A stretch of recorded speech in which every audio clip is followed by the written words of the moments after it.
Welcome to defence lovers YouTube channels. मेरा नाम है संदीप यादव एंड आज हम डिस्कस करेंगे अब अपने संविधान के बारे में। जैसा कि आपको पता है कि डिफेंस जितने भी डिफेंस रिलेटेड एग्ज़ाम्स हैं लाइक CDS, NDA, FCAT, इन सब में इंडियन पॉलिटी एक अच्छी खासी नंबर्स में आती है। NDA में अप्रॉक्सीमेटली 6 से लेके 10 तक जो क्वेश्चंस है वो पॉलिटी से आते हैं। तो आज हम उन्हीं क्वेश्चंस को ध्यान में रखते हुए एक सीरीज लेके आ रहे हैं जिसमें इंडियन पॉलिटी के सारे एक्सपेक्ट को हम कवर करेंगे एंड जितने भी क्वेश्चंस इंडियन पॉलिटी से रिलेटेड NDA एग्ज़ाम में पूछे जाते हैं उन्हें हम मीटअप करने की कोशिश करेंगे।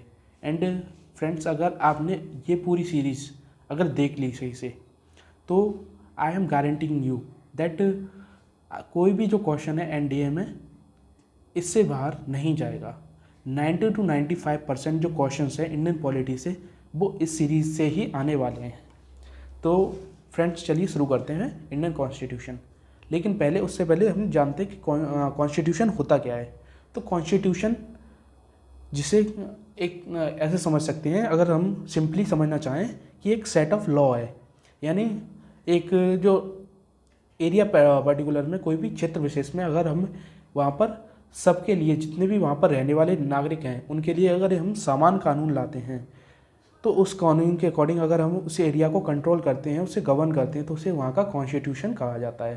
तो कॉन्स्टिट्यूशन कुछ और नहीं बल्कि एक सेट ऑफ लॉज हैं जिन्हें हम किसी भी मकसद के लिए एक एरिया विशेष में, एक क्षेत्र विशेष में हम उसे लागू करते हैं ताकि वहाँ की जो गवर्नमेंट है वो वहाँ की चल सके।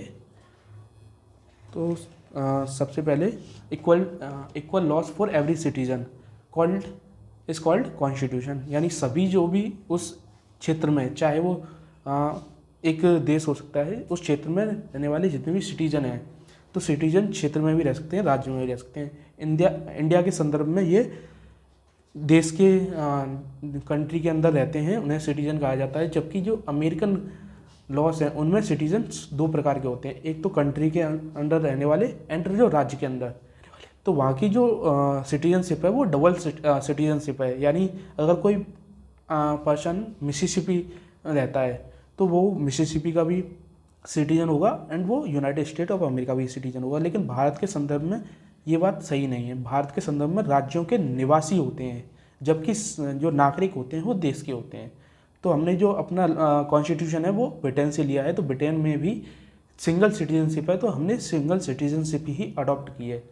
तो अब सारे जो भी सिटीजन्स हैं, देश के सिटीजन्स, उनके लिए इक्वल लॉस हो गए, ये हमारा कॉन्स्टिट्यूशन कहता है। हमारे कॉन्स्टिट्यूशन में 22 पार्ट्स हैं एंड 395 आर्टिकल्स हैं। एंड पहले हम कॉन्स्टिट्यूशन को समझने से पहले ये समझते हैं कि ये कॉन्स्टिट्यूशन बना क्यों और इसकी ज़रूरत क्यों पड़ी। तो अगर हम पहले के इंडिया को देखें, जो अंग्रेज़ों से पहले इंडिया था मिडाइवल एजेस में, तो वहाँ पर हम देखेंगे कि जो राजा महाराजा जो भी रूल करते थे उनका जो एरिया है वो ज़्यादा बड़ा नहीं होता था, तो वहाँ पर कभी भी कॉन्स्टिट्यूशन की ज़रूरत नहीं पड़ी। वो उनके जितने भी रूल्स एंड रेगुलेशंस थे वो सारे मौखिक होते थे एंड उसके अकॉर्डिंग ही वो एरिया गवर्न होता था।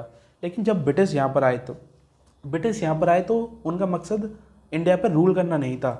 उनका मकसद था इंडिया पे व्यापार करना, ताकि वो अधिक से अधिक मुनाफा कमा के यूरोप ले जा सकें। तो जब 1600 ईस्वी में ब्रिटिश यहाँ पर आते हैं तो वो अगले 150 साल तक सिर्फ व्यापार ही करते हैं। लेकिन इस 150 साल में वो धीमे धीमे यहाँ की जो गवर्निंग बॉडीज़ हैं वो उसे समझने का प्रयास करते हैं।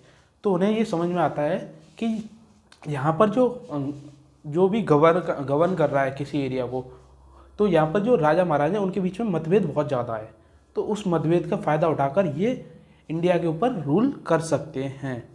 तो उन्होंने अपनी डिवाइडेड रूल की पॉलिसीज़ अपनाकर इंडिया के जो भी उस समय के जितने भी गवर्निंग लोग थे, जो भी राजा महाराजा थे, जो या फिर जो भी मुगल्स थे, उन सबको सही से समझा and divide and rules apply करके उन सबको कमज़ोर किया एंड जब वो कमज़ोर हो जाते हैं तो उनसे फिर लड़ाई लड़ के, जैसे हम बैटल ऑफ प्लासी में देखते हैं, बैटल ऑफ बक्सर में देखते हैं, तो उसके बाद अपना रूल यहाँ पर एस्टेब्लिश करते हैं। अब जो रूल था वो रूल कंपनी का रूल नहीं था, वो रूल ब्रिटेन का रूल था। तो ब्रिटेन को कंपनी के ऊपर कुछ पाबंदियां लगाने के लिए, उन्हें उस कंपनी को रेगुलेट करने के लिए, उसकी शक्तियों को रेगुलेट करने के लिए ज़रूरत पड़ी कि वो कुछ ना कुछ ऐसे कानून बनाए जिससे वो उस कंपनी की जितनी भी गतिविधियाँ उसे रेगुलेट कर सकें। तो इसीलिए ब्रिटिश पार्लियामेंट सबसे पहला एक्ट इंट्रोड्यूस करती है जिसे कहते हैं द रेगुलेटिंग एक्ट ऑफ 1773, या जैसे चार्टर एक्ट ऑफ 1773 भी कहते हैं। तो ये चार्टर एक्ट या रेगुलेटिंग एक्ट ऑफ 1773 पास किया जाता है ब्रिटिश पार्लियामेंट के द्वारा। तो इसमें बहुत सारे प्रावधान होते हैं, जिसमें से कुछ प्रावधान, जैसे बंगाल का जो गवर्नर था उसे बंगाल का गवर्नर जनरल बना दिया गया। तो पहले governor general Lord Warren Hastings थे, जिन्हें बंगाल के गवर्नर से बंगाल का गवर्नर जनरल बना दिया गया। बंगाल के गवर्नर ये कब बने थे? ये बने थे 1772 में बंगाल के गवर्नर बने थे, और 1773 के रेगुलेटिंग एक्ट के आधार पर इन्हें बंगाल का गवर्नर जनरल बना दिया जाता है। अब गवर्नर जनरल और गवर्नर के बीच में फ़र्क क्या होता है? तो गवर्नर एक तरह से सबऑर्डिनेट होता है गवर्नर जनरल का, यानी गवर्नर जनरल की जो शक्तियाँ हैं वो गवर्नर के ऊपर होती हैं। तो गवर्नर्स, जैसे ब्रिटिश के यहाँ पर इंडियन कॉलोनी में 3 मेन प्रोविंस थे, जिसमें से एक था कोलकाता, मद्रास एंड मुंबई। तो 3 प्रेसिडेंसीज जिन्हें कहते थे वो थे। तो उसमें बंगाल के जो गवर्नर था उसे गवर्नर जनरल बना दिया जाता है, और जो बम्बई एंड मद्रास की जो प्रेसिडेंसीज हैं उसे इसके अंडर ला दिया जाता है। इसके अकॉर्डिंग एक एग्जीक्यूटिव काउंसिल बनाई जाती है जो बंगाल के गवर्नर जनरल को एक तरह से सलाह देगी, लेकिन वो सलाह जो गवर्नर जनरल को दी जाएगी एग्जीक्यूटिव काउंसिल के द्वारा, उसे मानने के लिए गवर्नर जनरल बाध्य नहीं होगा। यानी गवर्नर जनरल अगर अपनी विवेकात्मक शक्ति से चाहे तो उस बात को मान सकता है या उसे नकार सकता है। उसके ऊपर कोई भी बाउंडेशन नहीं है कि वो ये एग्जीक्यूटिव काउंसिल की बातों को उसे मानना ही पड़ेगा। एंड इसके अकॉर्डिंग एक सुप्रीम कोर्ट बनाया जाता है कलकत्ता में, जो 1774 में बन के तैयार होता है, क्योंकि 1773 में ये कह दिया जाता है कि एक सुप्रीम कोर्ट होगा कोलकाता में, बट कहने से कुछ नहीं होता, उसे वास्तविक स्वरूप देने में थोड़ा टाइम लगता है। तो 1 साल का टाइम लगकर 1774 में ये बंगाल के कोलकाता में सुप्रीम कोर्ट जो है वो शुरू होता है। एंड ये जो एक बोर्ड ऑफ कंट्रोल बनाता है जो कंपनी के पॉलिटिकल अफेयर को मैनेज करेगा। ब्रिटेन से जो कंपनी यहाँ पर आई थी जिसे भारत से व्यापार करना था, वो कह के आई थी कि हम सिर्फ व्यापार करेंगे हम, लेकिन यहाँ पर आके वो फिर व्यापार के साथ साथ इस जो ज़मीन है, भारत की जो ज़मीन है उसे कंट्रोल भी करती है, भारत के ऊपर कब्जा भी करती है। तो अब वो किसी भी चीज़ को गवर्न करने के लिए जितना क्या चाहिए होता है उसे जो गवर्नमेंट है वो तो पॉलिटिकल अफेयर्स में आती है, बट वहाँ से तो कह के आते हैं कि हम सिर्फ वहाँ पर व्यापार करेंगे। तो इस बात को मद्देनज़र रखते हुए ब्रिटेन की जो पार्लियामेंट है वो कहती है कि बेटा तुम्हारे लिए एक बोर्ड ऑफ कंट्रोल बनाया जाएगा जो पॉलिटिकल अफेयर्स को तुम्हारे देखेगा, और वो इस बोर्ड ऑफ कंट्रोल को कंट्रोल कौन करेगा? वो ब्रिटिश पार्लियामेंट करेगी। यानी अल्टीमेटली सोवरेनिटी भारत पे किसकी होगी? गवर्न कंपनी करेगी, बट जो सोवरेनिटी होगी वो ब्रिटिश पार्लियामेंट की मानी जाएगी, ब्रिटिश क्राउन की मानी जाएगी। तो the act establish that acquisition of sovereignty by the subject of the crown, यानी किसी भी लैंड का अगर एक्विजिशन करते हैं, उसे कब्जा करते हैं, तो उस पर सोवरेनिटी अल्टीमेटली किसकी होगी? क्राउन की। जो ब्रिटिश ईस्ट इंडिया कंपनी उसकी सोवरेनिटी नहीं होगी, वो वहाँ पर गवर्न कर सकती है, वहाँ से रेवेन्यू जनरेट कर सकती है, उसे यूरोप में उस रेवेन्यू को यूरोप में ले जा सकती है, बट सोवरेनिटी अल्टीमेटली किसकी रहेगी? ब्रिटिश पार्लियामेंट की। तो British in behalf of a crown, यानी जो ब्रिटिश इंडिया कंपनी है वो यहाँ पर रूल करेगी at the behalf of a crown, not its own right, यानी कंपनी का अपना खुद का कोई राइट नहीं है, उसे सिर्फ क्राउन के बिहाफ पे ही यहाँ पर काम करना है। Which clearly stated that the company's political functions were on the behalf of a British government. The company's dividend were allowed to be raised 10%, यानी ब्रिटेन कंपनीज की जितने भी लोग थे उनकी जो सैलरी है वो 10% बढ़ा दी जाती है इसके अकॉर्डिंग। इसके बाद जो मेजर एक्ट आता है वो है पिट्स इंडिया एक्ट 1784। तो पिट्स इंडिया एक्ट कोई ज़्यादा मतलब अलग एक्ट नहीं था, जो भी रेगुलेटिंग एक्ट ऑफ 1773 में जितनी भी कमियां रह गई थी उन्हें ही सही करने के लिए पिट्स इंडिया एक्ट इसके ठीक 12 साल बाद वो 11 साल बाद यहाँ पर लाया जाता है। तो ये 1784 में आता है।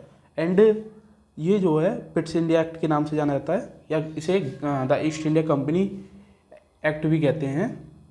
ये act was an act of parliament of great Britain, यानी पार्लियामेंट की जो ग्रेट ब्रिटेन की पार्लियामेंट है, जो ब्रिटेन की पार्लियामेंट है, उसके द्वारा ये लाया जाता है to address the shortcoming to of the regulation act of 1773। यानी 1773 की रेगुलेटिंग एक्ट में जो भी कमियां थी, जिस कमियों के चलते जो ब्रिटिश पार्लियामेंट है वो सही से रेगुलेट नहीं कर पा रही थी कंपनी को, तो उन्हें ही कम करने के लिए, उन्हें ही मिटिगेट करने के लिए ये पिट्स इंडिया एक्ट लाया जाता है। एंड इसके बाद जो एक्ट आता है उसे कहते हैं हम द चार्टर एक्ट ऑफ 1793। तो ये जो है वो सर जॉन सोल जो बंगाल के गवर्नर जनरल उस समय थे, जो 1793 से लेकर 1798 तक रहते हैं, उनकी जो लीडरशिप में ये लाया जाता है। इन contract with legislation concerning British India proposed in the preceding 2 decade. यानी अब यहाँ पर 2 डिकेड का मतलब क्या है? 2 डिकेड यानी जो 2 डिकेड्स है, 2 डिकेड का मतलब 20 ईयर्स। तो 20 ईयर्स का फंडा क्या है? 20 ईयर्स का फंडा ये है, जितने भी चार्टर एक्ट हैं वो जब लाए जाते हैं तो उसमें एक प्रोविज़न होता है कि अगला जो चार्टर एक्ट है वो 20 साल बाद आएगा। यानी 20 साल तक जो भी कंपनी के द्वारा जो भी काम किया जाएगा, कंपनी को जो जैसे भी रेगुलेट किया जाएगा वो इस एक्ट के अकॉर्डिंग किया जाएगा 20 साल तक। इसके बाद हम दूसरा चार्टर एक्ट लेके आएंगे 20 साल बाद। तो इसके हम देखते भी हैं कि पहला जो चार्टर एक्ट है वो 1773, जिसे रेगुलेटिंग एक्ट भी कहते हैं। उसके बाद दूसरा चार्टर एक्ट आता है 1793 में। तीसरा चार्टर एक्ट आएगा 1813 में। एंड इसके बाद चौथा आता है 1833 में। पांचवा आता है 1835 में। इसके बाद नेक्स्ट प्रपोज किया गया था कि इसके बाद आना चाहिए था 1873 में, बट यहाँ पर जो है यहाँ पर हो जाता है 1857 का रिवोल्ट। तो जब वो रिवोल्ट होता है तो ये 1873 में ना आकर फिर एक गवर्नमेंट ऑफ इंडिया एक्ट लाया जाता है, जिसे गवर्नमेंट ऑफ इंडिया एक्ट 1858 कहा जाता है, जिसके अकॉर्डिंग कंपनी का जो रूल है वो भारत पे समाप्त करके डायरेक्टली ब्रिटिश क्राउन के अंडर उसे ला दिया जाता है। तो 2 डिकेड्स का मतलब ये है कि जो चार्टर एक्ट है वो 20 साल बाद ही आते थे। अभी एक चार्टर एक्ट आ गया, उसके 20 साल बाद दूसरा चार्टर एक्ट आना था। तो ये charter act of 1773, charter act of 1773 का जो चार्टर एक्ट ऑफ 1793 है वो चार्टर एक्ट ऑफ 1773 के बाद 20 साल बाद आएगा। The act 1793 act passed with minimal trouble, यानी इसे पास करने में ज़्यादा कोई कठिनाई नहीं हुई। अब इसमें कठिनाई की क्या बात है? कठिनाई की ये बात है कि जो यूरोप के, जो ब्रिटेन के अंदर ही जो लोग थे वो देखते थे कि जो मोनोपोली है भारत के साथ व्यापार करने की, वो सिर्फ एक कंपनी को है, वो है ब्रिटिश ईस्ट इंडिया कंपनी। यानी जो बाकी लोग थे ब्रिटेन में वो भी तो चाहते थे कि हम भी भारत जाएं, भारत के साथ व्यापार करें, अपनी खुद की कंपनी खोलें। तो वो भी प्रेशराइज करते थे, ब्रिटेन के जो भी पार्लियामेंट्रियन हैं उन्हें प्रेशराइज करते थे, उन्हें बोलते थे कि जो कंपनी की मोनोपोली है उसे कम किया जाए और दूसरे लोगों को भी, जो ब्रिटेन के दूसरे लोग हैं, दूसरी कंपनी है, उन्हें भी मौका दिया जाए जो भारत के साथ व्यापार कर सकें। तो उसके लिए इन्हें दिक्कतें होती थी चार्टर एक्ट को पास कराने के लिए, बट इसमें कोई ज़्यादा दिक्कत नहीं हुई। The act made only fairly minimum charges to either the system of the government in India or British overseas of the company's activities. Most importantly, the company made trade monopoly was continued for further 20 years, यानी 20 साल के लिए, और उसकी जो monopoly थी east के साथ ट्रेड करने की, यानी मेनली इंडिया के साथ ट्रेड करने की, वो 20 साल के लिए बढ़ा दी जाती है। इसके बाद चार्टर एक्ट ऑफ 1813 आएगा, जिसमें उसकी मोनोपोलीज जो है वो कम करके सिर्फ इंडिया एंड जो चाइना है, इंडिया में जो चाय की जो खेती होती है, तो चाय के जो ट्रेड है, और चाइना के साथ कौन सा ट्रेड होता था, मेनली ओपीएम का ट्रेड होता था। तो ओपीएम का जो ट्रेड है और चाय का ट्रेड है, इन दो ट्रेड को छोड़कर बाकी जो सारे भी जितने भी ट्रेड हैं वो उन पे उनकी मोनोपोली ख़त्म की जाती है। एंड उसके बाद 1833 का आता है, जिसमें चाय एंड चाइना, यानी चाय एंड ओपीएम दोनों पर ये दो चीज़ें बचती थी जिस पर ब्रिटिश ईस्ट इंडिया कंपनी की मोनोपोली थी, इसे भी ख़त्म कर दिया जाता है। Salaries for the staff and paid members of the board of control were also now charge to company, यानी जो बोर्ड ऑफ कंट्रोल बनाया गया था 1773 के रेगुलेटिंग एक्ट के अकॉर्डिंग, उसकी जो मेंबर्स थे उनकी जो सैलरीज थी वो भी कंपनी से ही ली जाएगी। Other provision of the act include, यानी बाकी प्रोविजन थे, that the governor general was granted extensive power over the subordinate presidency of Madras and Bombay, यानी मद्रास और बॉम्बे की जो प्रेसिडेंसी थी उस पर और ज़्यादा अधिकार गवर्नर जनरल को मिल जाते हैं, गवर्नर जनरल ऑफ बंगाल को। The governor general powers of overruling his council was affirmed, यानी अपनी काउंसिल की जितनी भी सलाह होती हैं, जितनी भी एडवाइजेस हैं, गवर्नर जनरल उन्हें ओवर पावर कर सकता था। Royal approval was mandatory for the appointment of a governor general, governor general का जो बंगाल का गवर्नर जनरल कोई भी बनाया जाएगा उसके लिए ब्रिटेन क्राउन से, पार्लियामेंट के साथ साथ ब्रिटेन के जो क्राउन है उनसे भी उनका भी एसेंट जरूरी है। The governor and commander in chief, this act continuous the companies rule over the British territory in India, it continuous for the company trade monopoly in India for another 20 years. 20 years के बाद आएगा 1813 का charter act, जिसमें company की जो monopoly है वो सिर्फ दो चीज़ों को छोड़कर बाकी सब पे समाप्त की जाएगी।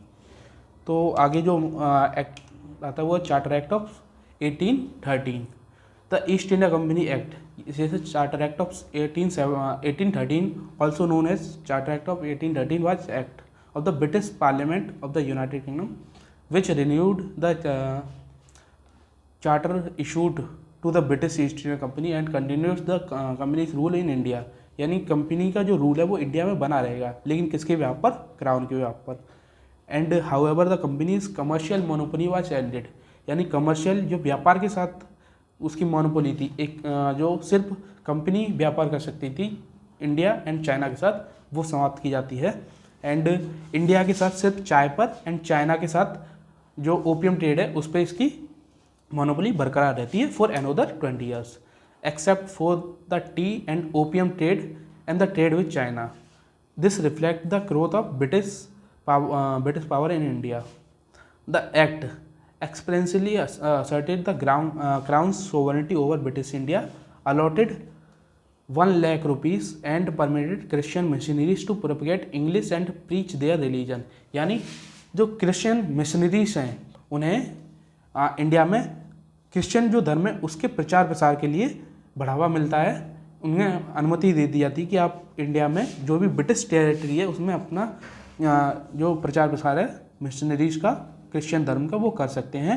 एंड जो इंडियन एजुकेशन के लिए 1 लाख रुपीज़ इसमें ग्रांट किए जाते हैं, तो 1 लाख रुपए एजुकेशन के लिए दिए जाते हैं। The power of the provincial government and court in India over European British subject was also standard by the act, and the financial provision was also made to encounter a revival in Indian literature for the promotion of science, यानी भारतीय जो literature था and the science, promotion of science, इन सबके को बढ़ावा दिया जाता है इस चार्टर एक्ट के अकॉर्डिंग। एंड यहाँ पर एक चीज़ है, जैसे the power of provincial government and courts in India over European British subject. European British subject कौन है? जो भी यूरोप के नागरिक हैं, जो भी अंग्रेज हैं, उन पर जो भारत के कोर्ट्स थे उसमें जो इंडियन जज हैं वो उनके ऊपर सुनवाई नहीं कर सकते थे। तो यही चीज़ इसमें स्ट्रेंथन की गई। इसके बाद द चार्टर एक्ट ऑफ 1813, जिसे सेंट हेलेना एक्ट भी कहते हैं। अब सेंट हेलेना एक क्या है, सेंट हेलेना एक बेसिकली आइलैंड है जो आपको मिलेगा अफ्रीका के वेस्टर्न साइड में, अफ्रीका के वेस्टर्न साइड में जो साउथ अटलांटिक ओशन में, उसमें आपको सेंट हेलेना द्वीप मिलेगा। और द गवर्नमेंट ऑफ इंडिया, अब इसी से सेंट हेलेना द्वीप क्यों, सेंट हेलेना एक्ट क्यों कहते हैं, क्योंकि इसमें जो सेंट हेलेना है उसका जो उसे एक सेपरेट ब्रिटिश कॉलोनी बना दिया गया। पहले वो इंडिया के अकॉर्डिंग ही उसे ब्रिटेन जो है वो गवर्न करता था, लेकिन अब उसे सेपरेट कर दिया।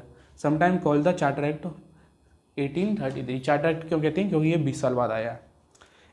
इस act of parliament of the United kingdom, सारे एक्ट यूनाइटेड किंगडम की पार्लियामेंट से ही आएंगे। क्यों आएंगे, क्योंकि उन्हें कंपनी को रेगुलेट करना है। This act was also intended to provide for an extension of a royal charter granted to the East India Company. It is also called the Charter Act of 1813.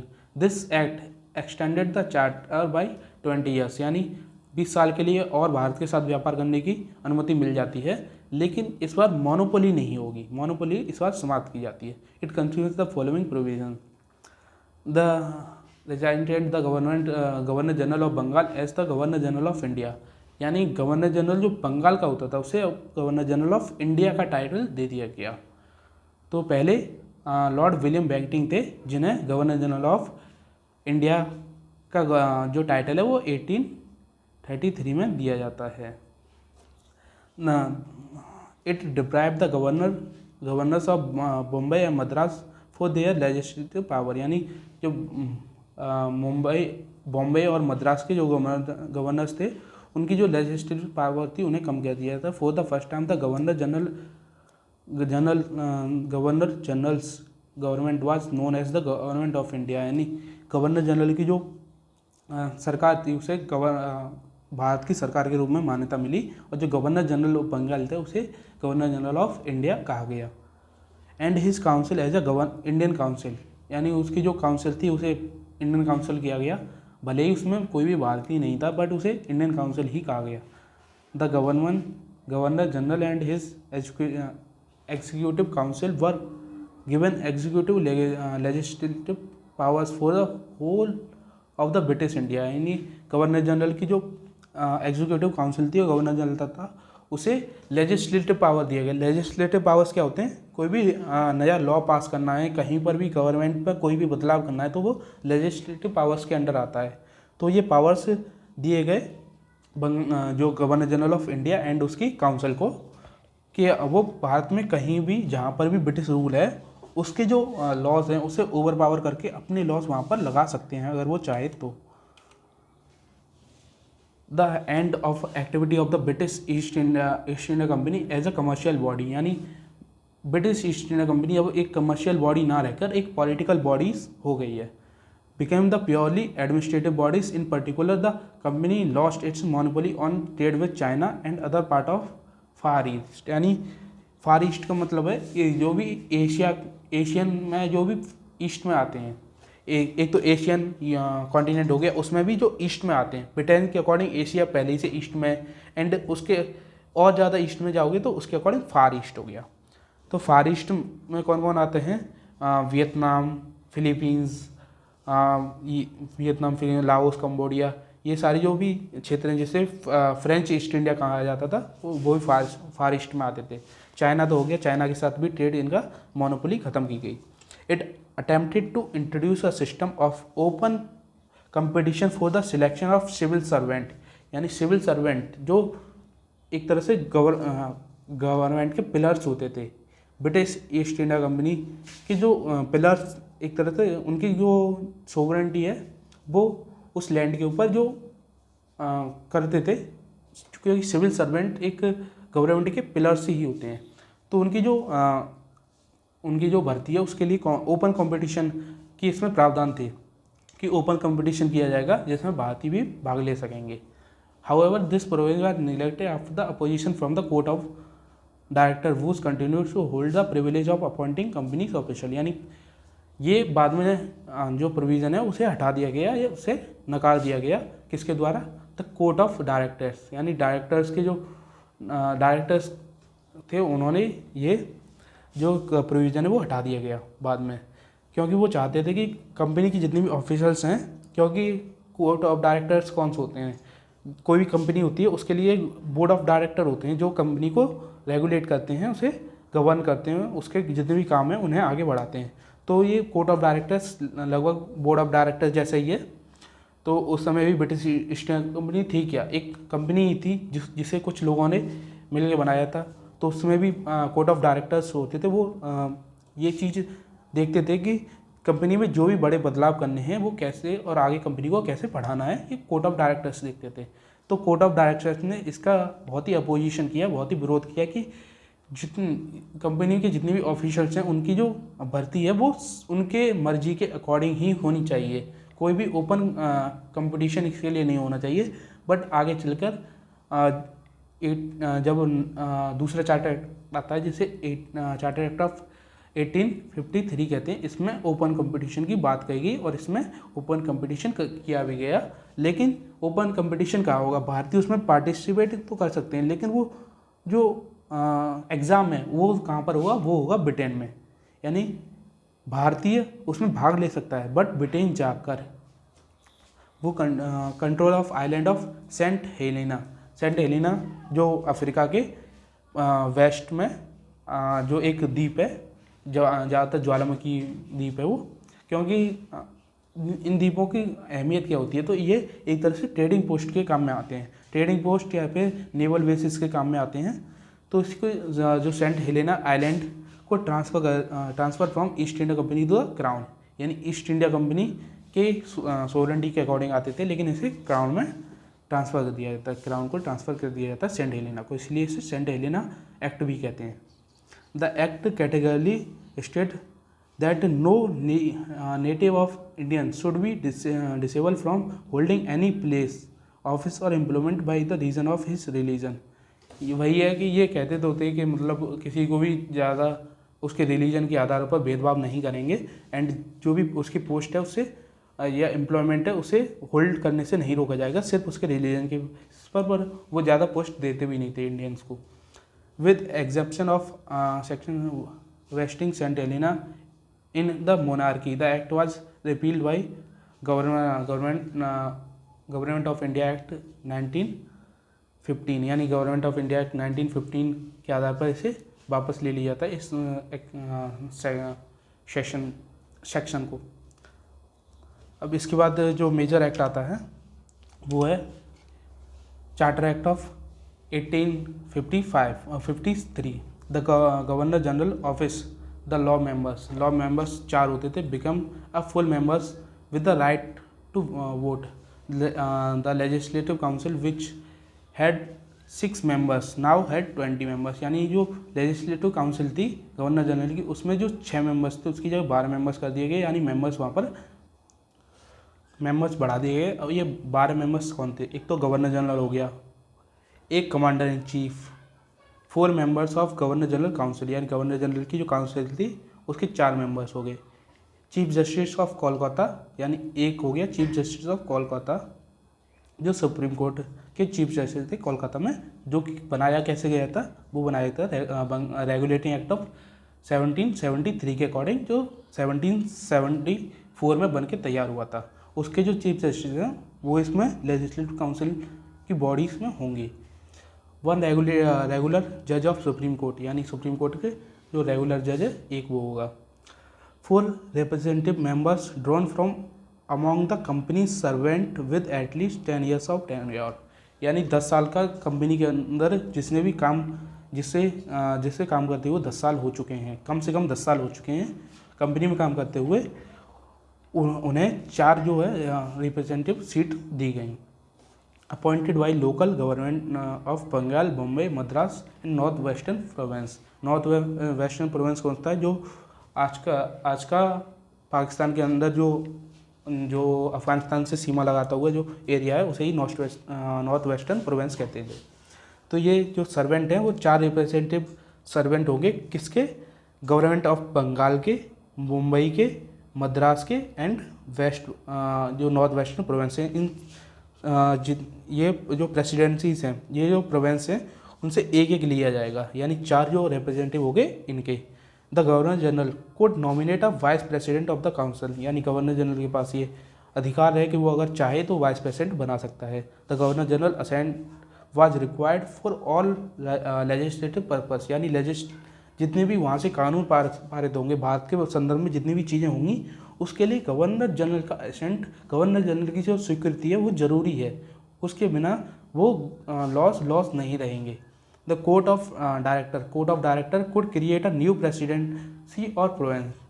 Court of director of British East India company वो चाहे तो नई presidency या province बना सकते हैं, जैसे Mumbai president, Bombay presidency होगी, बंगाल प्रेसिडेंसी, मद्रास प्रेसिडेंसी, वैसे ही चाहे तो एक नई प्रेसिडेंसी भी बना सकते हैं।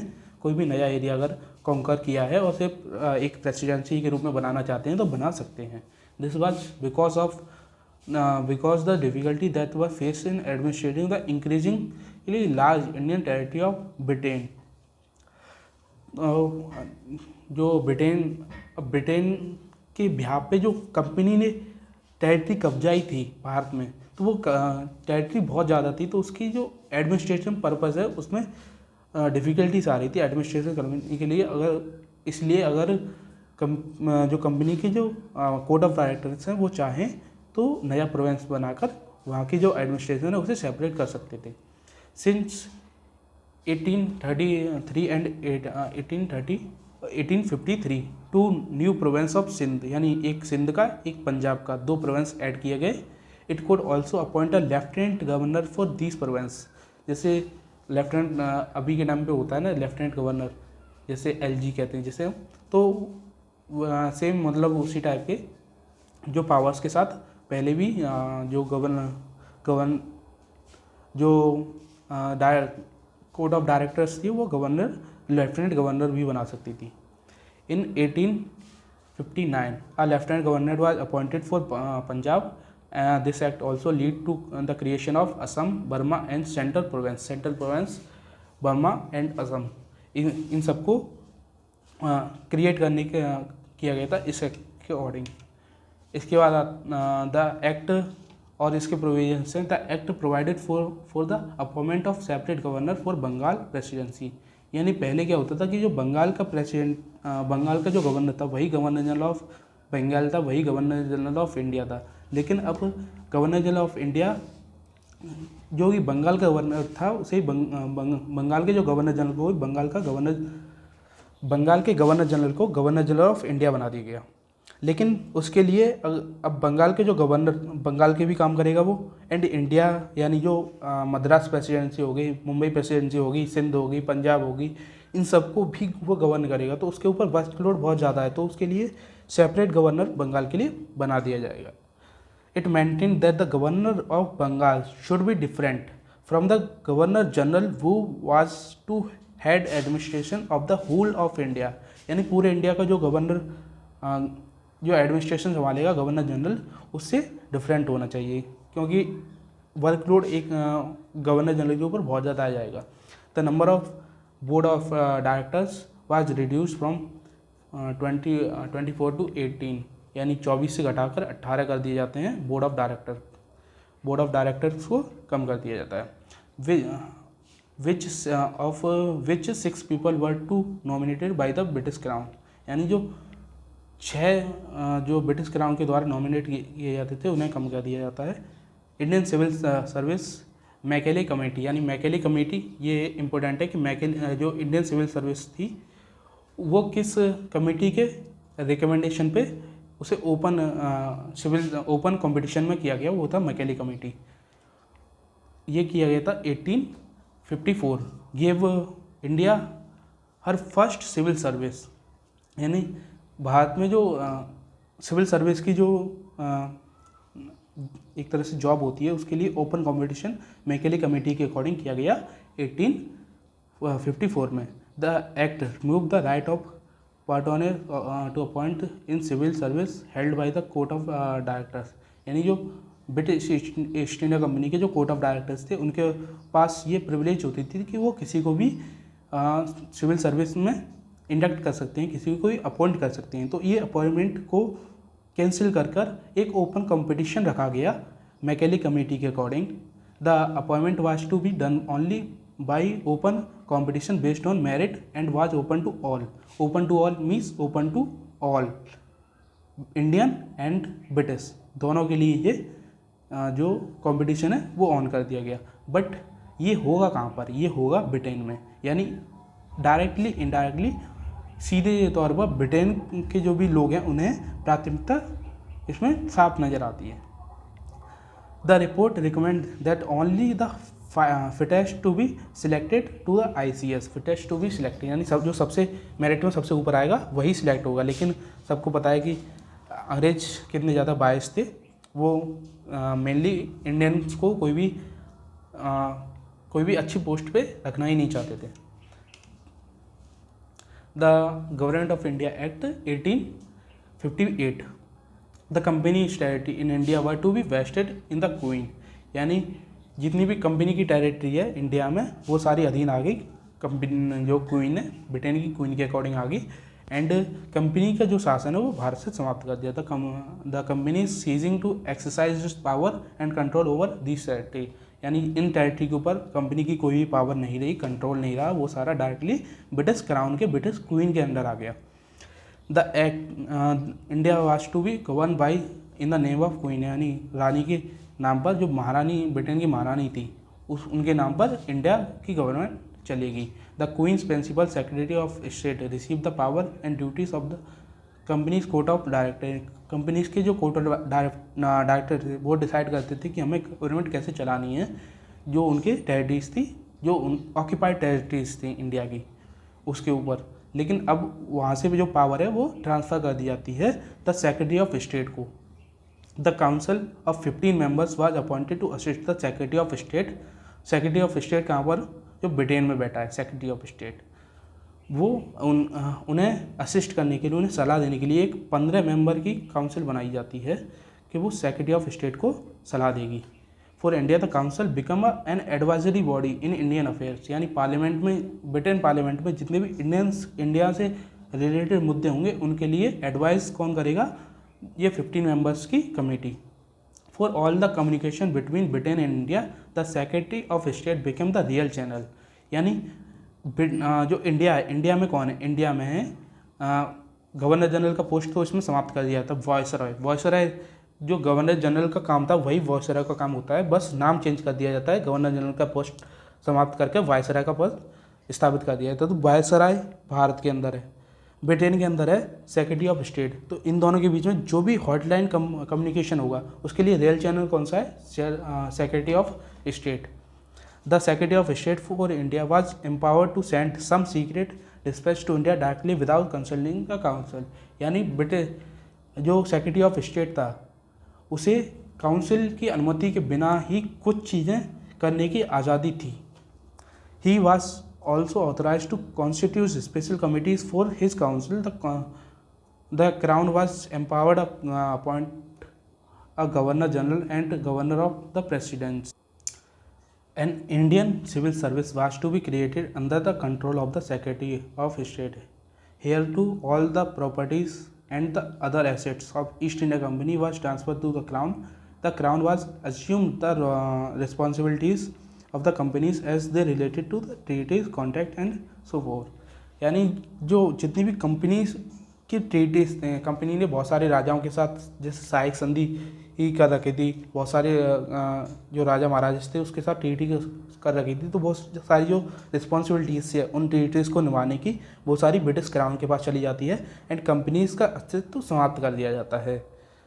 तो दैट्स ऑल, आज के लिए इतना ही रखते हैं। एंड इसके बाद हम आगे जैसे गवर्नमेंट ऑफ इंडिया एक्ट ये समाप्त हुआ ना, इसके बाद जो ब्रिटिश का रूल, जो ब्रिटिश क्राउन का रूल इंडिया में आएगा तो उसमें जितने भी एक्ट आते हैं जो इंडिया को गवर्न करने के लिए आते हैं वो सारे हम अगले वाले लेक्चर में डिस्कस करेंगे। तो उसमें सबसे मेन तो हमारा होगा 1861 का एक्ट, जिसके अकॉर्डिंग आईपीसी सीआरपीसी ये सब बना दिया जाता है। सीआरपीसी ये सब क्रिएट किए जाते हैं। इस यहीं पर एक कमेटी फॉर्म होती है जिसके अकॉर्डिंग जो है ब्रिटिश आर्मी में भारतीयों की संख्या कम करके यूरोप की संख्या बढ़ा दी जाती है। तो ये सारी हम डिस्कस करेंगे अगले वाले लेक्चर्स में। जितने भी लॉस आते हैं जो क्राउन के अंडर आते हैं वो सारे अगले वाले लेक्चर में हम वो डिस्कस करेंगे। तो आप मुझे ज्वाइन कर सकते हैं। हमारा जो टेलीग्राम चैनल है वो डिफेंस लवर्स करके टेलीग्राम चैनल है, उसे आप सर्च करके टेलीग्राम से उसे ज्वाइन कर सकते हैं। एंड इसकी जो PDF है मैं वहाँ पर आपको प्रोवाइड कर दूँगा। So that's all friends, thank you for listening, stay tuned.